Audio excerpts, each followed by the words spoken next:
পতাকা তুলে সূর্য তরুণ দাও হানাও আলোর পথযাত্রী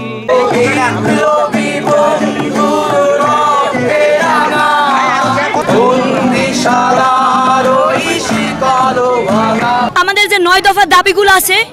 সেখানে আমরা বলছি এই হত্যার সুষ্ঠু তদন্ত এবং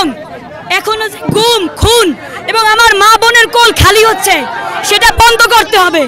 এবং আমাদের ক্যাম্পাস নিরাপদ মুক্ত একটি ক্যাম্পাস করে তারপর আমাদের ক্যাম্পাসে নিতে হবে এবং অবিলম্বে আমাদের সাধারণ শিক্ষার্থী যত গ্রেপ্তার হয়েছে এইচএসসি পরীক্ষার্থী আমাদের ভাই বোনেরা ওদেরকে ছেড়ে দিতে হবে ওরা যেন নিরাপদে পরীক্ষা দিতে পারে বাংলার প্রত্যেকটা মানুষ যেন তার নিরাপত্তা ফিরে পায় এই আবেদনের জন্য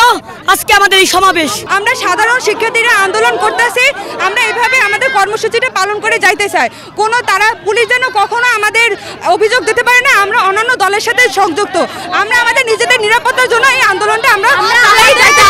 চাই আমরা আর কিছু চাই না জাস্ট আমরা আমাদের দাবিটুকুই চাই আমাদের একটাই দাবি আমার ভাইরা যারা আটক আছে তাদের ছেড়ে দিতে হবে আর দ্বিতীয় হচ্ছে আমাদের 9 দফা দাবি মেনে নিতে হবে আর যে যেখানে আছে যতই নির্যাতন করতে আছে তাদের সবাইকে বিনা হিসাবে ছেড়ে দিতে হবে তাদের যেন ছেড়ে দেওয়া হয় এটাই আমাদের একমাত্র ছাত্রদের উপরে আর কিছু নাই আর সব থেকে আমার এতটা কষ্ট লাগে যে পাকিস্তানিরা যখন করছে ওরা আর একটা ভূখণ্ডের ছিল মেনে নেওয়া যেত এই পুলিশটা আমাদের বাপ আমাদের ভাই আমাদের সব কিছু তারা আমাদের উপরে যখন নির্যাতন করে বরিশালে সেদিন যে আমাদের ছোট বোনদের যেভাবে মারছে আমার তো জিজ্ঞাসা করতে মনে চায় তাদের কি সংসার নাই তাদের কি ছেলে মেয়ে নাই মেয়েদের উপরে এইভাবে কেন করে এটা তো বাহিরের মানুষ করলে মানা যায় নিজের দেশের মানুষ কিভাবে করে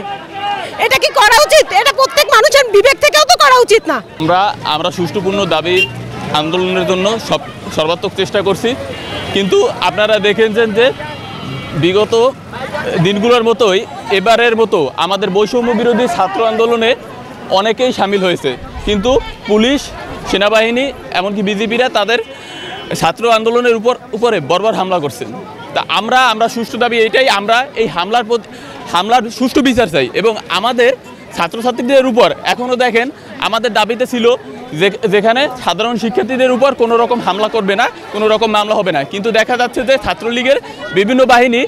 শুধু ছাত্রলীগ না আরও বিভিন্ন বাহিনী তারা এই ম্যাচ ছাড়াও বিভিন্ন ধরনের কোয়ার্টার থেকে আমাদের ছাত্রছাত্রীদেরকে হয়রানি করে একটি যৌক্তিক আন্দোলন করতেছি কোটা সংস্কারের যার প্রেক্ষাপটে আমরা দেখেছি যে সরকারের বিভিন্ন মন্ত্রীদের উস্কানিতে পুলিশ এবং আওয়ামী লীগের যে অঙ্গ সংগঠন তার সাধারণ ছাত্রদের উপর অমানসিক নির্যাতন চালিয়েছে এবং আমাদের প্রায় 400-র অধিক আমাদের ছাত্র ভাইরা মারা গেছে এবং 4 থেকে 6 জন শিশু মারা গেছে এবং তারই প্রতিবাদে এবং এই খুনিদের বিচারের দাবিতে এবং আমাদের 9 দফা বাস্তবায়নের দাবিতে আমরা রাজপথে নেমেছি। সারা বাংলাদেশের মানুষই জানেন যে বাংলাদেশে শত শত মানুষকে নিরীহ ছাত্রদেরকে শিশুদেরকে নারীদেরকে বৃদ্ধ মানুষদেরকে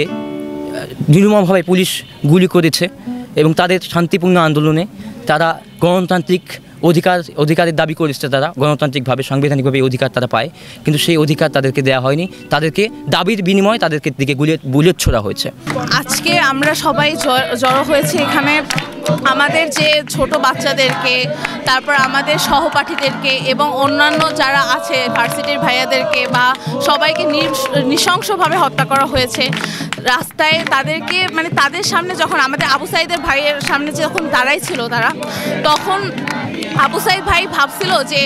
আমার দেশের যারা আমার সামনে বসে আছে তারা একই ভাত খায় একই অন্ন খায় তারা আমার উপরে গুলি করবে না কিন্তু তাদেরকে বুক পেতে দেওয়ার পরেও তারা গুলি করেছিল। এটা হচ্ছে আমাদের শহীদদের স্মরণে আমরা এই মোমবাতি প্রজ্বলন অনুষ্ঠান করতেছি